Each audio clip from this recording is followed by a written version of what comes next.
Hello everyone. तो आज हम लोग पढ़ने वाले हैं basic concept of chemistry class 11 का सेकेंड लेक्चर ये, जिसमें मैंने लास्ट क्लास में बताया था आपको कि हम लोग प्रॉपर्टीज ऑफ मैटर पढ़ेंगे। तो इससे पहले हमने देखा था इम्पोर्टेंस ऑफ केमिस्ट्री, है ना, केमिस्ट्री का हमारे लाइफ में इम्पोर्टेंस क्या है, ज़रूरत क्या है और हम क्या चीज़ें एक्सप्लोर कर सकते हैं। साथ में हमने देखा था कि हम कई सारी चीज़ें जो आसपास की हैं उसको और कैसे इम्प्रूव कर सकते हैं। ओके, तो स्टार्ट करते हैं आज का लेक्चर। तो properties of matter and there measurement, ये मैं एनसीईआरटी के हिसाब से टॉपिक ले रहा हूँ। तो उसमें हम लोग सबसे पहले देखेंगे प्रॉपर्टीज ऑफ मैटर में हम लोग दो ही चीज़ देखने वाले हैं, एक तो इसका फिजिकल प्रॉपर्टी और दूसरा केमिकल प्रॉपर्टी। और जो फिजिकल प्रॉपर्टीज़ के अंदर बहुत सारी प्रॉपर्टीज आएंगी या केमिकल प्रॉपर्टीज के अंदर वो प्रॉपर्टीज हम लोग अलग अलग चैप्टर्स में पढ़ेंगे। ओके, क्लियर है। तो फिजिकल प्रॉपर्टीज क्या होंगी, नाम से फिजिकल, जिसे हम देख सके, छू सकें, है ना, टच कर सकें, जो सेंसेस से हम लोग पता कर सकें, उन सबको क्या बोलेंगे हम लोग, फिजिकल प्रॉपर्टीज। ओके, जैसे एग्जांपल के लिए कलर है, ऑर्डर है ना, मेल्टिंग पॉइंट, बॉइलिंग पॉइंट वगैरह वगैरह, ये सब क्या आएंगे, किसमें, फिजिकल प्रॉपर्टीज में आएंगे। तो अगर डिफाइन लिखना चाहें तो हम लोग ऐसा लिख सकते हैं, फिजिकल प्रॉपर्टी या properties which can be observe without changing the identity और कंपोजिशन ऑफ सब्सटेंस। तो अगर आप डिफाइन लिखना चाहो तो ऐसा लिख सकते हो, पर इसकी वैसे कुछ ज़रूरत है नहीं, ठीक है। तो एग्जांपल के लिए क्या था हमारे पास, कलर, है ना, कलर को आप डायरेक्टली देख के बता सकते हो, ठीक है। यहाँ पे कोई भी कंपोजिशन चेंज करना यानी न्यू सब्सटेंस, ठीक है, आइडेंटिटी नहीं बदलने का, क्या हमारे पास जो सब्सटेंस था वही सेम रहे। जैसे वाटर है तो वाटर ही हो, ठीक है, उसमें कोई प्रॉपर्टी चेंज करने ना पड़े। ओके, कलर हो गया, ऑर्डर, सुगंध, इसके लिए भी हमें कोई प्रॉपर्टी चेंज करने की ज़रूरत नहीं है। मेल्टिंग पॉइंट को सिर्फ क्या करेंगे, हीट देंगे, वहाँ पे वाटर सिर्फ क्या होता है, बॉइलिंग पॉइंट पे, है ना, और मेल्टिंग पॉइंट पे क्या होता है, बर्फ़ पानी में पिघलता है, तो वो बर्फ़ ही रहता है, यानी पानी ही रहता है। H2O कहने का मतलब मॉलिक्यूल क्या, H2O ही, उसमें कोई चेंज नहीं आता है। क्लियर है। तो वैसी प्रॉपर्टी जिसमें क्या हो, कोई भी केमिकल चेंज ना हो या सब्सटेंस अपनी आइडेंटिटी को लॉस नहीं करे, अपनी पहचान को ना बदले, उसका केमिकल प्रॉपर्टीज सेम हो, तो इन सब प्रॉपर्टीज को क्या बोलेंगे हम लोग, फिजिकल प्रॉपर्टीज, ठीक है, जिनको मेजर करने के लिए हमें ना कंपोजिशन ऑफ सब्सटेंस चेंज करना पड़े, ना ही उनकी आइडेंटिटी, ठीक है। आइडेंटिटी तभी बनी रहेगी जब उसका कंपोजिशन क्या हो, सेम। क्लियर होगा आई थिंक ये। तो आपको समझ में आ गया होगा केमिकल प्रॉपर्टीज क्या होगा, है ना। केमिकल प्रॉपर्टीज वो प्रॉपर्टीज होंगे जिनमें क्या करें, हमें सब्सटेंस की आइडेंटिटी को लॉस करना पड़े, है ना, जिनको जानने के लिए, या कोई केमिकल रिएक्शन करवाना पड़े, है ना, केमिकल चेंज करना पड़े, तो इसी को हम लोग क्या बोलेंगे, बताओ, केमिकल प्रॉपर्टीज। ओके, ठीक है, यानी कि कोई पर्टिकुलर, है ना, कैरेक्टरिस्टिक्स क्या है, रिएक्शन हो गए खास टाइप का, मतलब अलग अलग बोल सकते हो जिसको, या बोल सकते हो क्या, जिनकी आइडेंटिटी को बदलना पड़े या केमिकल चेंज का रिक्वायरमेंट हो। जैसे मान लो हमें बताना है कंपोजिशन, ठीक है, किसी भी सब्सटेंस का क्या बताना है हमें, कंपोजिशन, तो कैसे बताएंगे, कोई ना कोई केमिकल रिएक्शन करवाएंगे, है ना, वहाँ से एलिमेंट्स को अलग अलग करेंगे तभी पता चल पाएगा। जैसे मान लो H2O है, तो इसका इलेक्ट्रोलाइसिस करना पड़ेगा, यहाँ से H2 और O2 बनाना पड़ेगा, तभी हम बता पाएंगे, है ना, इसके अलग अलग प्रॉपर्टीज़ को H2 और O2 चेक करेंगे, फिर यहाँ से पता चल जाएगा। क्लियर है। इसको पहचानने के अलग अलग तरीके होंगे। जैसे आपने पढ़ा होगा H2 को जब हम लोग जलाते हैं तो क्या होता है, पॉप साउंड आता है। ओके, तो वैसा ही O2 को भी पहचानने का तरीका है। तो उससे हम लोग ये बता सकते हैं कि H2O में हाइड्रोजन और ऑक्सीजन है, इसका कंपोजिशन क्या है, सिमिलरली अलग अलग सब्सटेंस का, ठीक है। तो अब बताओ, जब H2O को हमने डिकम्पोज कर दिया, है ना, H2 और O2 में, तो क्या ये ओरिजिनल अपनी आइडेंटिटी को लॉस कर दिया ना इसने। अब ये सेम नहीं है। जैसे H2O सपोज पानी जो है वो आग बुझाने के काम में आता था, पर हाइड्रोजन और ऑक्सीजन आग बुझाने के काम में नहीं आता है। हाइड्रोजन आग को, और आग मतलब जलता है खुद ये, और ऑक्सीजन क्या करता है, ये जलाता है, ठीक है। यानी इसकी टोटल आइडेंटिटी बदल चुकी है। क्लियर होगा आई थिंक ये। और अगर जो प्रॉपर्टीज़ की बात करें, जैसे कंबस्टिबिलिटी की बात करते हैं ना, कंबस्टिबिलिटी का क्या मतलब होता है, ज्वलनशीलता या जलाना। किसी भी सब्सटेंस को जब जलाते हैं तो हमें क्या मिलता है, हीट मिलता है। अब वो हीट, जैसे सपोज कार्बन, ये कोल है ना, इसको जलाया, यानी जलाने का मतलब ऑक्सीजन के प्रेजेंस में, तो ये क्या बन जाता है, CO2। तो अब देखो, पहले कार्बन था, अब ये क्या बन गया, ऑक्सीजन से रिएक्ट करके एक पर्टिकुलर केमिकल रिएक्शन हुआ जिसको हम लोग बोलते हैं कंबसन, ठीक है, या कितनी आसानी से जलेगा ये बताते हैं। तो इसमें भी क्या हुआ, सब्सटेंस बदल चुका है, पहले कार्बन जल रहा और CO2 में बदला, जो कि आग बुझाने का काम आता है। ओके, और यहाँ पे सम अमाउंट ऑफ क्या मिलेगा हमें, हीट या एनर्जी बोल सकते हो। क्लियर है। सिमिलरली एसिड बेस रिएक्शन है, सभी रिएक्शन के लिए जितने भी मतलब केमिकल प्रॉपर्टीज हैं उनको पता करने के लिए हमें क्या करना पड़ेगा, एक particular type of chemical change या केमिकल रिएक्शन करवाना पड़ेगा। ओके, तो केमिकल प्रॉपर्टीज क्या होगा, जहाँ पे हमें केमिकल चेंज करना पड़े। ठीक है, अब देखो हर एक प्रॉपर्टीज को यहाँ लिखना पॉसिबल नहीं है, तो आपको ध्यान में रखना होगा क्या यहाँ पे वो सब्सटेंस चेंज हो गया है, न्यू सब्सटेंस का फॉर्मेशन हुआ, उसकी आइडेंटिटी लॉस हुई है। अगर जो हुई है तो वो केमिकल प्रॉपर्टीज के अंदर आएगा, है ना, और अगर जो नहीं हुई है तो वो कौन से प्रॉपर्टीज के अंदर आएगा, फिजिकल प्रॉपर्टीज के अंदर आएगा। ओके, क्लियर होगा आई थिंक ये। तो नेक्स्ट हम लोग पढ़ने वाले हैं measurement of physical properties. Chemical properties को मेजर करना ये थोड़ा सा डिफ़िकल्ट है, तो इसलिए हम लोग क्या कर रहे हैं, अभी पढ़ रहे हैं मेजरमेंट ऑफ फिजिकल प्रॉपर्टीज। तो फिजिकल प्रॉपर्टीज में भी हम लोग वो मेजर करने वाले हैं जो कि क्वांटिटिव हो, यानी जिसके हम लोग वैल्यू को बता सकें। ठीक है, कौन सा मेजरमेंट करेंगे हम लोग, क्वांटिटिव, क्वालिटेटिव नहीं। ओके, तो क्वांटिटिव कहने का क्या मतलब है कि जैसे सपोज लेंथ है ना, लेंथ को मेजर करना है हमें, ठीक है, या मास को मेजर करना है, तो हम लोग क्या लेंगे, 1 kg 2 kg, है ना, एक वैल्यू बोलेंगे। तो ये सारे क्या हुए, क्वांटिटिव वैल्यू है, या लेंथ है तो 1 मीटर 2 किलोमीटर ऐसा। ओके, तो कौन सा मेजरमेंट करने वाले हैं हम लोग, क्वांटिटिव। तो इन सब को मेजर करने के लिए देखो स्टार्टिंग फेज में जब वर्ल्ड के अलग अलग लोकेशन पे, अलग मैप पे क्या हो रहा था, डेवलपमेंट ऑफ साइंस हो रहा था, तो उस समय सभी ने अपना अपना क्या दिया, यूनिट्स दिया। यूनिट्स करने का मतलब मेजर करने के लिए, चीज़ों को बताने के लिए, है ना, पढ़ा हुआ आपने। तो अलग अलग मेट्रिक सिस्टम, CGP सिस्टम सब आया, है ना। तो उन सब सिस्टम में क्या दिक्कत था, जैसे मान लो एक लैंग्वेज के बेसिस पे चलते हैं ना, जैसे इंग्लिश है ना। तो इंग्लिश को अगर जो हम लोग बात करें, जैसे सपोज हमें इंग्लिश बिल्कुल भी नहीं आती है ये, और जो सामने वाला, जैसे कोई इंडिया का बंदा है, मान लो वो संस्कृत बोल रहा है सिर्फ और सिर्फ, और सामने वाला कोई लड़का है वो सिर्फ और सिर्फ क्या बोल रहा है, पर्सन इंग्लिश बोल रहा है, तो क्या दोनों के बीच कोई भी कम्युनिकेशन या मैसेज एक्सचेंज हो पाएगा, नहीं हो पाएगा, है ना, काफ़ी डिफिकल्टी हो गई।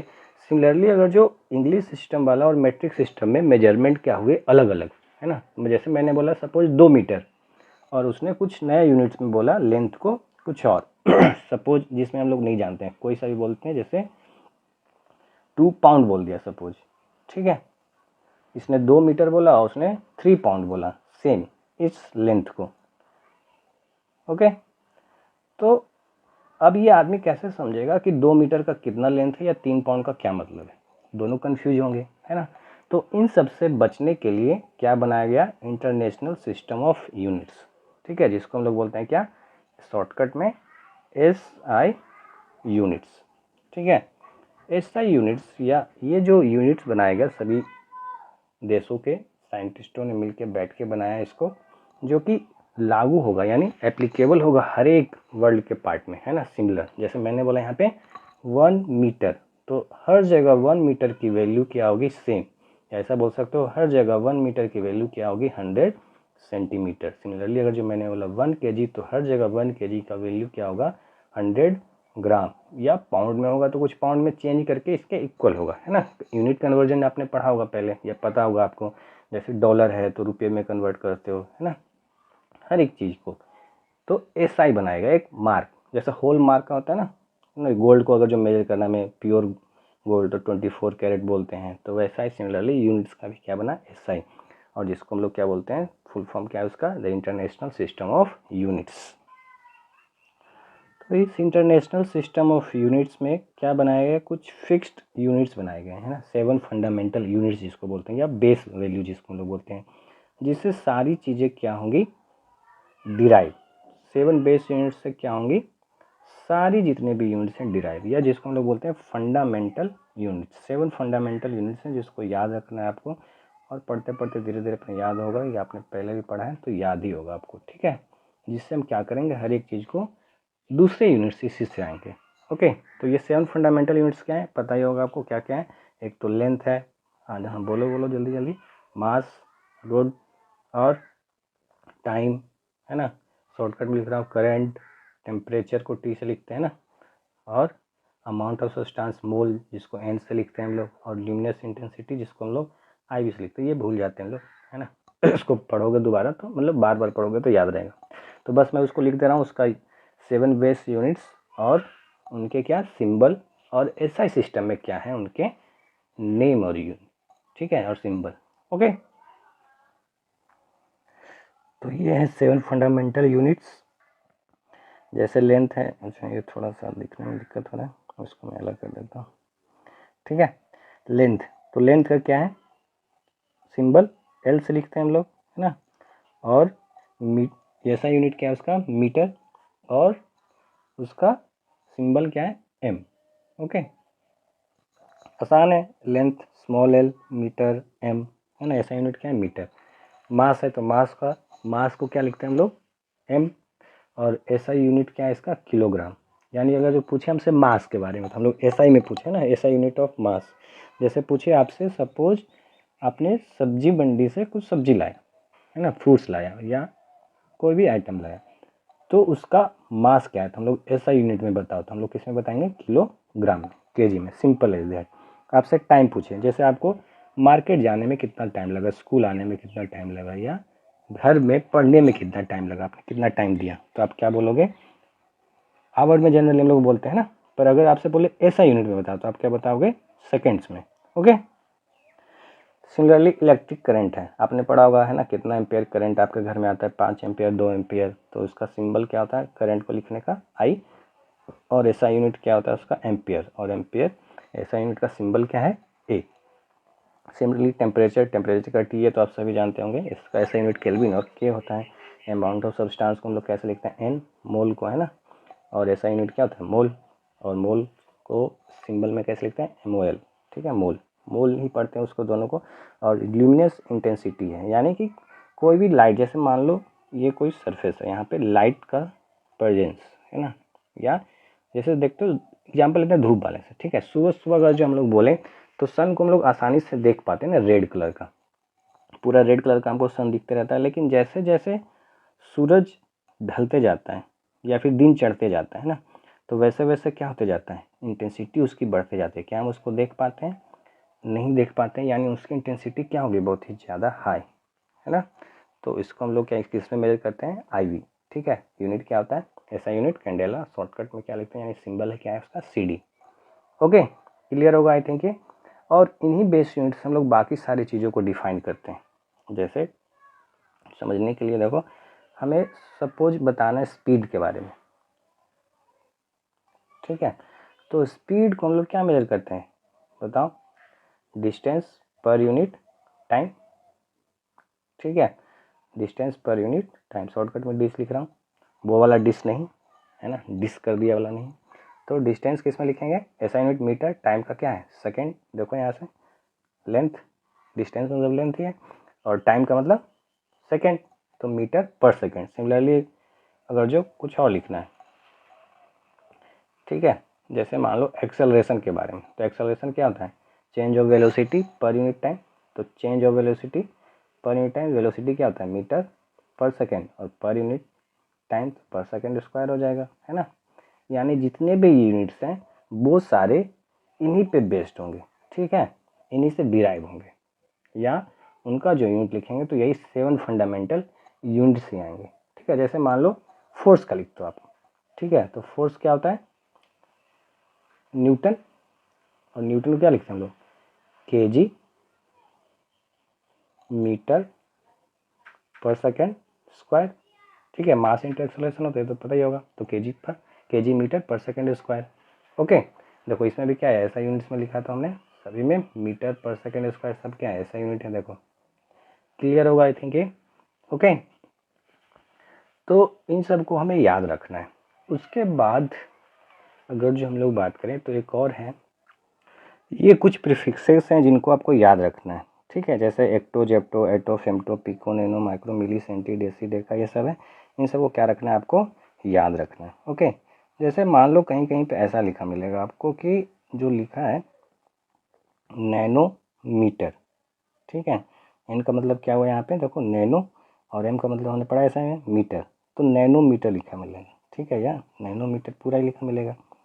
तो आपको याद रखना है, नैनो का क्या मतलब है, प्रीफिक्स है, ठीक है। 10⁻⁻ क्या, -9 मीटर, ये है ना। अब छोटे छोटे यूनिट्स हैं तो हम लोग शॉर्टकट यूज करते हैं ना, वैसा ही पिकोमीटर या ऐसा कुछ भी मिल सकता है, या फिर मेगा। मेगा का क्या मतलब होता है, जैसे मेगा किलोग्राम बोल दिया आपसे, ठीक है, या मेगा ग्राम।